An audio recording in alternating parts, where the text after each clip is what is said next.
Nobody wants to hurt each other anymore, right? And they're being politically correct the way they take them out. So it takes a little bit longer. And honestly, protesters, they realize it. They realize that there are no consequences to protesting anymore. There used to be consequences. There are none anymore. So that's it. All right, thank you very much. Are they gone? Yeah, they're gone. Our country has to toughen up, folks. We have to toughen up. These people are bringing us down. Remember that. They're bringing us down. No reason for it.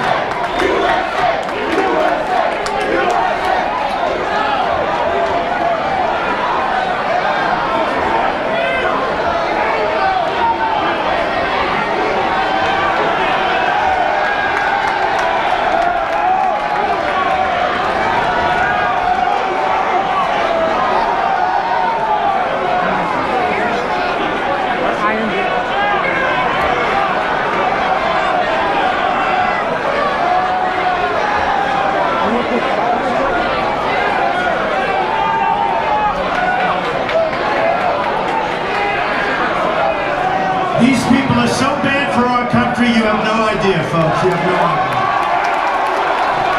They contribute nothing. Nothing. And look at the police. They take their lives in their hands. All right, yep, get them out. Thank you.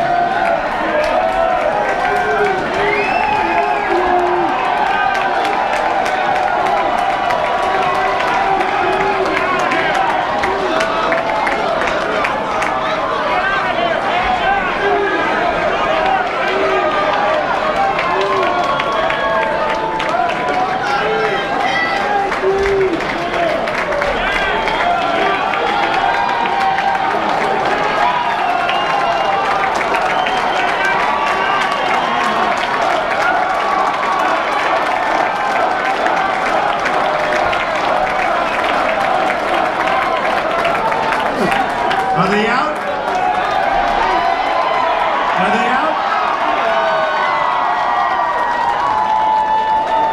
What a detriment. What a detriment. All right. Thank you.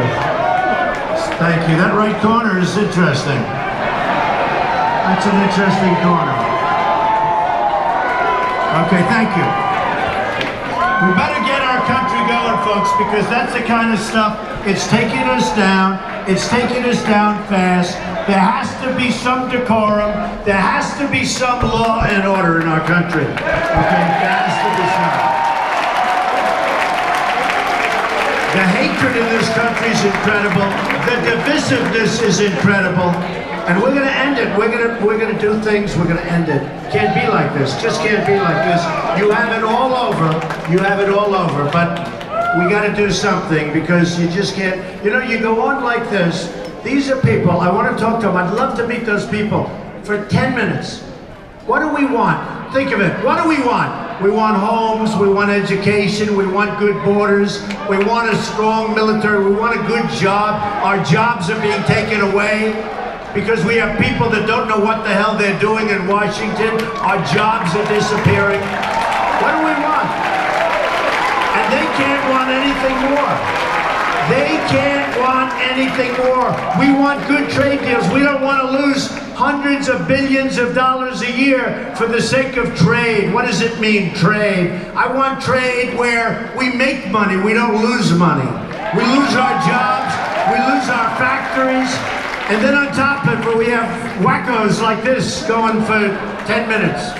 It's really terrible. It's really terrible. And then if you're a little bit rough, you see the abuse the police were taking back there? They were abused. I mean, the police should be suing them. It shouldn't be the other way around.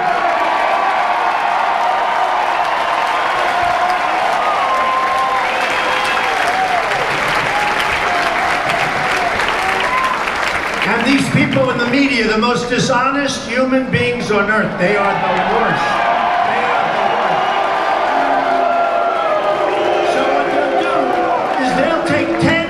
Worth of clips of that, And if one policeman accidentally moves a finger and touches this wise guy, it's like, oh, that's the worst thing I've ever seen. And yet the police are being abused for 10 minutes, okay? Give me a break.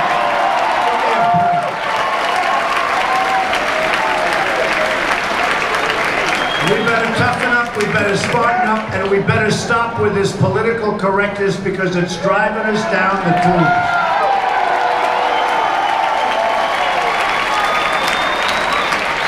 And as I said, I was told it was going to happen here because you have people, great people. I know so many people from this area, great people. But you have people that aren't so great. Get them out. Get them out. Watch the same guy trying to come back, right? See that? In the old days, they didn't come back, I can tell you that. They were gone. They were taken out, they were gone. But I have to say, honestly, seriously, this is more exciting than having like a speech. And we'll still have the same speech, it just takes a little bit longer, you know. So look, one of the reasons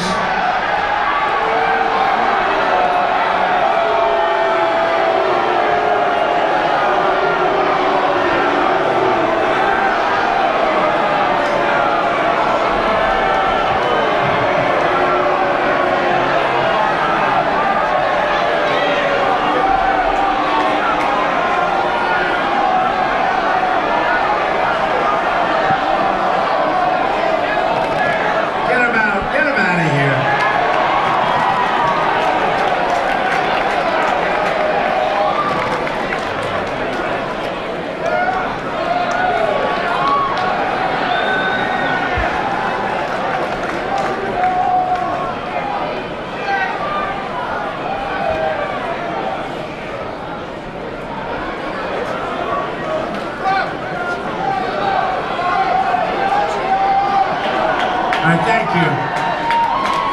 It would be so nice. It would be so nice. I won't say what's on my mind, folks. I won't say it. I refuse to say it. I'm a nice person. I refuse to say it.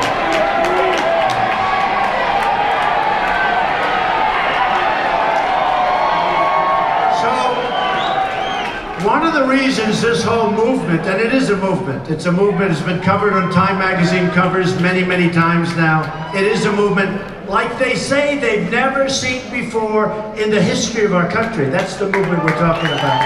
That's the movement we're talking about. Where, in the primaries, more people have shown up for primary votes than ever before in the history of the Republican Party, and nobody's ever seen anything like it. And I mean by millions and millions of additional people. And they're coming from the Democrats. They're coming from people who have never voted before. They've never voted. And they're coming from independents, but they're coming. And in South Carolina, no matter where we go, we had numbers 102% more than 4 years ago. We have numbers, I guess it averages 65% more, but that represents many millions of people. And if the Republican so-called establishment is smart, they will embrace it, because there's no way we can lose. There's no way we can lose. There's no way we lose. And I'm beating Hillary in the polls, but in certain polls, but I will tell you, those polls are not giving us justice, because I'll tell you what, those polls are phony polls when we're not winning every single time. We should be winning every single time. They are not accounting. Like the Wall Street Journal in South Carolina did a poll. Now, they haven't liked me, although they're starting to like me a lot more. They have two beautiful stories on the front page today, so I'm liking them a little bit better today. I shouldn't even tell the story. But they came up with this phony poll, and I was winning in South Carolina, and what happened, I was going to do great, and the day before the election, they came out with a phony poll. I was like 20 points up. All of a sudden, I was 3 points, and it was bad, you know, psychologically bad for everybody. And they came up, Trump's going to win South Carolina. Then all of a sudden, they come up with this poll that was very close. They put it on the front page of the Wall Street Journal. Front page. They never do that. They put it on the front page. Then they came up with another national poll the next day where I was way, way down. Then they found out when I won South Carolina in a landslide, it was a phony poll. And they said, how did you get to that poll? Well, we interviewed only very, very, very conservative people. Well, I said, do normal conservatives vote? Do other people vote? Why only that? In other words, it was a phony poll. It's disgusting. NBC, Chuck Todd, NBC, Wall Street Journal. No, I never do well in the Wall Street Journal polls. It's set against me. But what they do is they do these things, and it's disgraceful. And I'll tell you what, if they accounted for all of these millions of people, don't forget, in the primaries, Hillary Clinton, who's, look, let's face it, she hasn't got the strength, she hasn't got the stamina to be president, that I can tell you. And we have a communist named Bernie Sanders. I mean, give me a break. Now, remember Bernie? Remember Bernie? When the two people came up, the two ladies, young ladies came up, and they took over his microphone. Do you remember that? That's not happening here, folks. We go down swinging, that's all I can tell you. Remember they came up, and they started screaming at him, and he's making a speech, and he's going, oh, and they're both screaming. Do you remember this? I said, where the hell is our country going?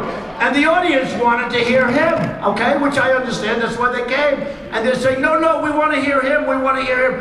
And these two people came up, and they're screaming into the mic, and then eventually he gave up the mic, and he walked back, and he was listening to them speak. I said, how sad is that? How pathetic is that?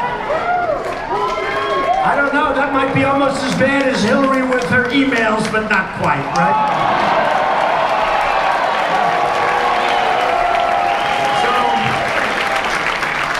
So what we've done and what we're doing is we're going to make great deals for this country, because we don't win anymore, folks. We don't win. We don't even win here with protesters anymore. The protesters end up taking over, and frankly, I mean, I have to be honest, from my standpoint, it makes it a little bit more exciting. And it gives me time to think about exactly where I want to go next. It's beautiful. It's like intermission. And the guys that are near the event, they see some pretty good stuff. It's better than going and seeing, right?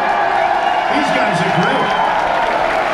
Well, that's my group back there. That's a tough group. Hey, you didn't take much of their stuff. I see that they're booming. All right, thank you, fellas. Good, I appreciate it. But was that exciting? You had a good time, right? That group was very happy. In fact, they're upset that it's over with. That's what happened. But we don't, as a country, we don't win anymore at all. We don't win with our military. It's really, I mean, it's sad. We can't beat ISIS, right? We can't beat ISIS. We don't win at trade. We lose to everybody at trade. At trade, we lose to everybody. We can't win with healthcare. Obamacare is a disaster. We're going to repeal it and replace it. It's something great. Less expensive and far better. Where you have your plan, you have your doctor, you're going to keep money, you're going to go out and negotiate your own deals with doctors, because otherwise it's going to run away. It's going to be portable, you're going to be able to move it around. I mean, you know, the healthcare savings plans is one great idea. There's so many good ideas. There are so many, you have to get competition, we have to get rid of the lines between the states so that other companies can compete, because right now it's like monopolies in every state.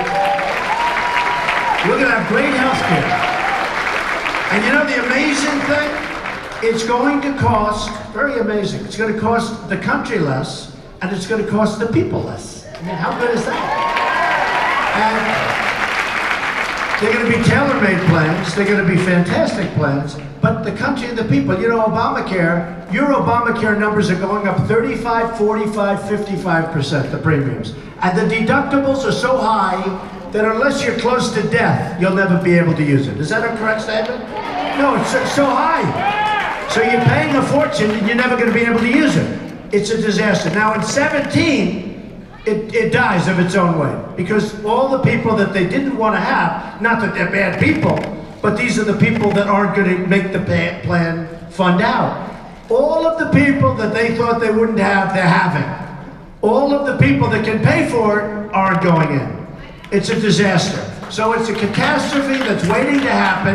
By the way, Kasich in Ohio brought Obamacare to Ohio. It's a disaster, okay? And people are very unhappy about it. They're very unhappy about it. So what's going to happen is we're going to have great health care. We're going to bring education to a level that it hasn't been. We're getting rid of Common Core. We're getting rid of Common Core.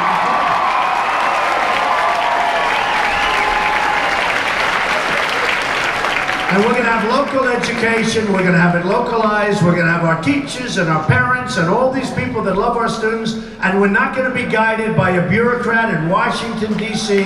that's more interested in their paycheck, and they don't give a damn about Missouri or any place else.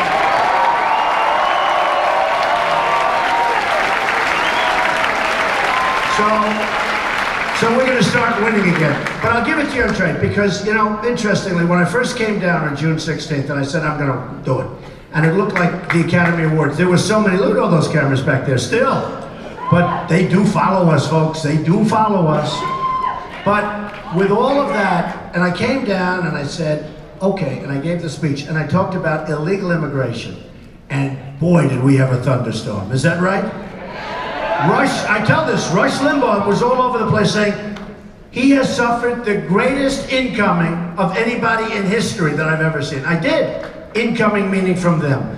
There was never anybody. I was excoriated. I was hit so hard from every angle. And what happened is about 2 weeks later, they started saying, well, maybe he's got a point, you know, it's really bad. And then lots of terrible things happened over the months. You had Kate, beautiful Kate, in San Francisco, was shot in the back by